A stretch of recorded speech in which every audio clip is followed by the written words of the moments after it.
Hello children, I'm back again with the neat preparation with the quick revision on IUPAC nomenclature with the previous year's questions with the detailed clarification. The weightage of this section is around 4% in the NEET examination, so don't plan to skip it. Short notes in easy language provided in the description box. Please do check it if you want to refer. Before proceeding further, please do like, share and subscribe and refer it to your friends if you really like it. Let's go and get started. I don't want to waste any further time. I'll be explaining all the structures in details. The first one, the IUPAC name of neopentane. So the four options given, the structure will be actually like this. So what should be the name of this structure or this compound? It should be 2,2-dimethyl propane. So the fourth option is the correct one. So please do mark it. Why 2,2? Because at the second position there are two methyl groups. The IUPAC name of this compound. So what should be the IUPAC name of this compound which is shown in the picture? There are four options given again. I have to choose the best option out of that. So over here I have tried to show it with the explanation done. See, the epoxy propane and epoxide is an oxyrane substituted by a methyl group at position 2. So see, at the second position it is substituted by a methyl group and hence the epoxide definition is also given.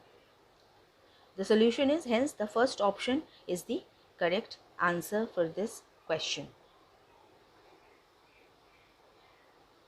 Next, the IUPAC name of this compound CH3COCH CH3 whole twice. The four options given over here: 2-methyl-3-butanone, 4-methyl isopropyl ketone, 3-methyl-2-butanone and isopropyl methyl ketone. So which one should be the correct one? The compound given is CH3COCH and CH3 whole twice. We can write it in the structural formula way, that is CH3CO CH3CH3. So the four hands of the carbon is filled here. The four hands here, 1 2 3 4. Again for this carbon, 1 2 3 4. So all the carbon, the hands are filled and this is the complete structure.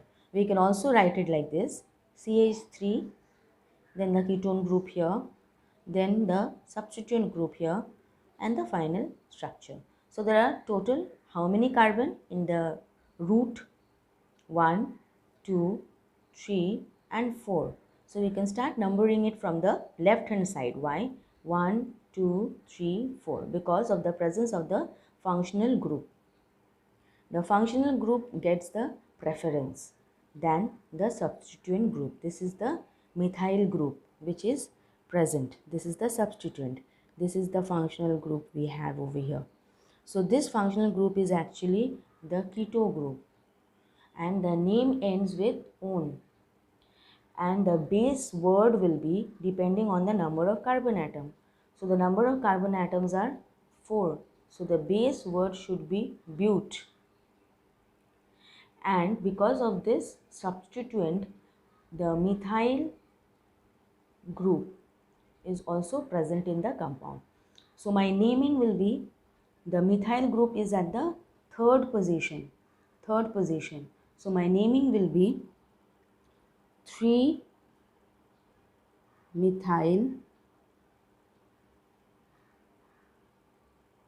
and at the second position there is ketone group. So 2-butanone. Why known? Because of the presence of the keto group, and buta because of the presence of 4 carbon atom. Is that clear? So the explanation is already given. The correct answer should be 3-methyl-2-butanone. Now I hope it is clear. Why is it so? Next, the IUPAC name of this compound. Look at this compound carefully. What should be? 3,3-dimethyl-1-hydroxycyclohexane, 1,1-dimethyl-3-cyclohexanol, 3,3-dimethyl-1-cyclohexanol and 1,1-dimethyl-3-hydroxycyclohexane. In this structure, we have hydroxyl group and 2-methyl group. So the hydroxyl group will get preference. So I will number it from here: 1, 2, 3, 4, 5, 6. So this one, methyl group, is at the third position. So the naming will be 3,3 dimethyl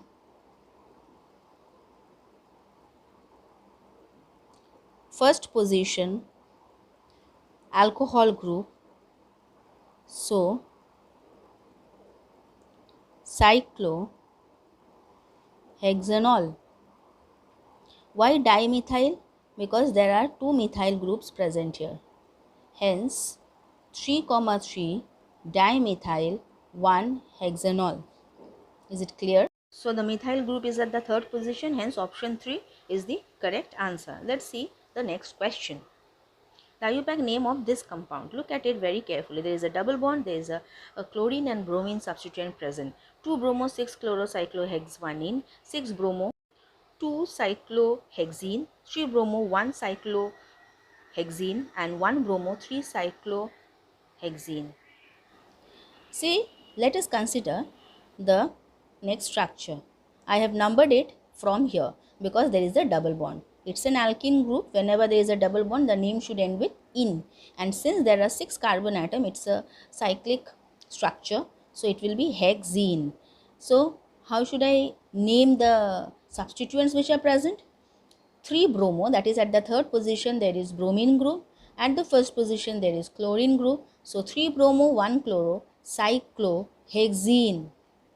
Hex because of the 6 carbon atom and ene because of alkene. Whenever there is a double bond, we end the name with ene.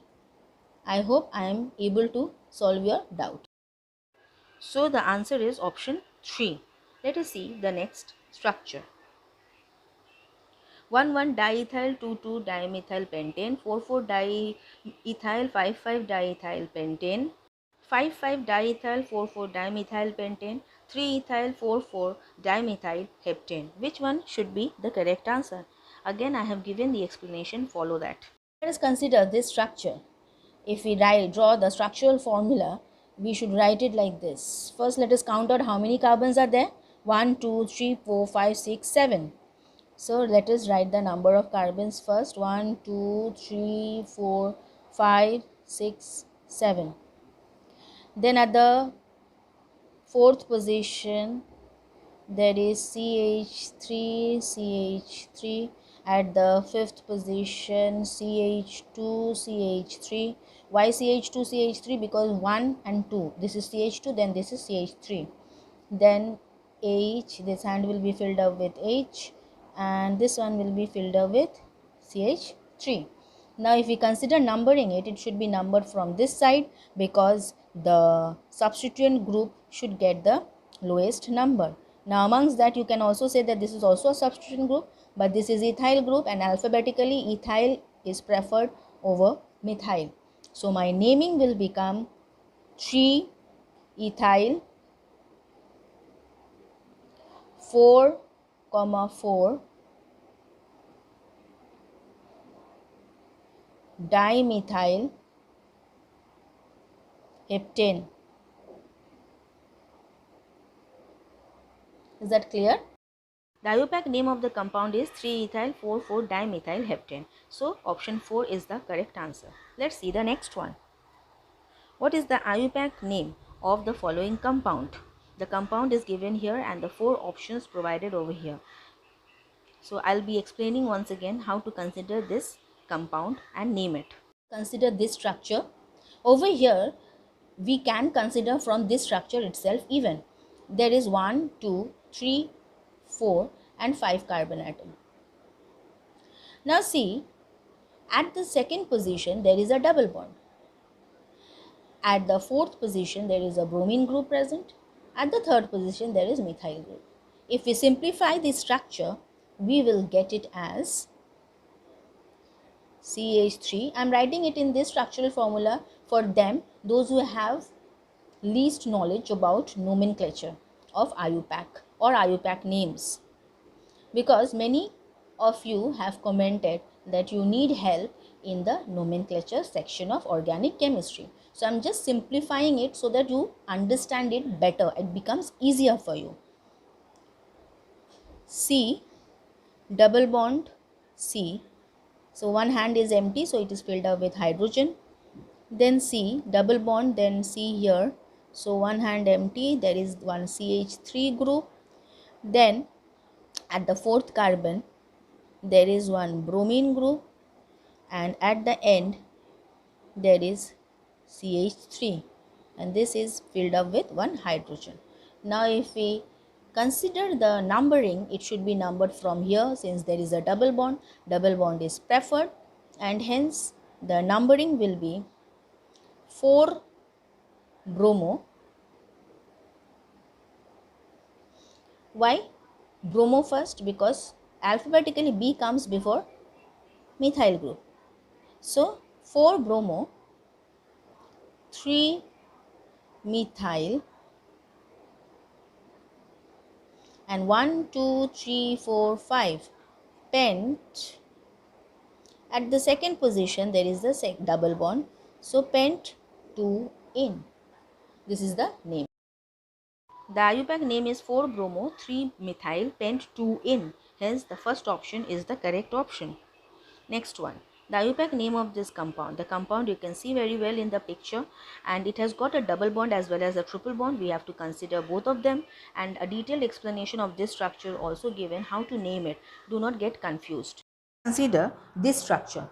Over here, there is a double bond and a triple bond, but the double bond will get preference in numbering and the triple bond will get preference in naming. The root word should end with the triple bond, but the numbering should be considered from the double bond. So if we consider from here, I should start counting from here. 1, 2, 3, 4, 5, 6, 7 carbon atom.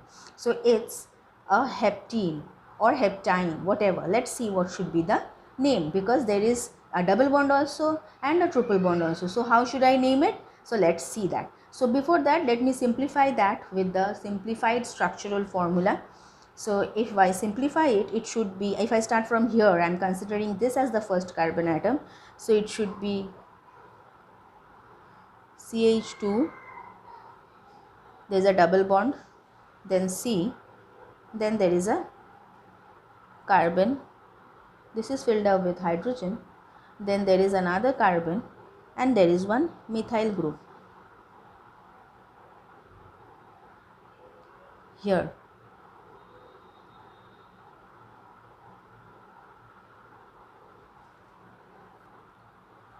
Then there is one hydrogen to fill up the hand of carbon, then C, then there is one ethyl propyl group, 1, 2, 3. So there is one propyl group, CH2, CH2, CH3. Then and the other hand is filled up with hydrogen. I am drawing this bond little longer because there is no space here. So C, CH3, there is another CH3 here, then C, then there is a triple bond here, 1, 2, 3, and CH. So if I consider naming this compound, it should be preferred from this side. So 1, 2, 3, 4, 5, 6, 7. Sorry, this bond became a little longer. So just consider that. Now I can name the compound as, so there are two methyl groups, one at the third position, one at the fifth position. So 3, 5 dimethyl. At the fourth position, there is one propyl group, 4 propyl. There are 7 carbon atoms, so hept. And at the first position, there is one double bond. And at the second position, at the sixth position, there is a triple bond. So 6 ine. So now you can see the full name. 3, 5 dimethyl 4 propyl hept 1 in and 6 ine. Hence, the correct answer will be 3, 5-dimethyl 4-propyl hept 1-in-6-ine. Hence the third option is the correct answer. Thank you, and please do subscribe and refer if you like it.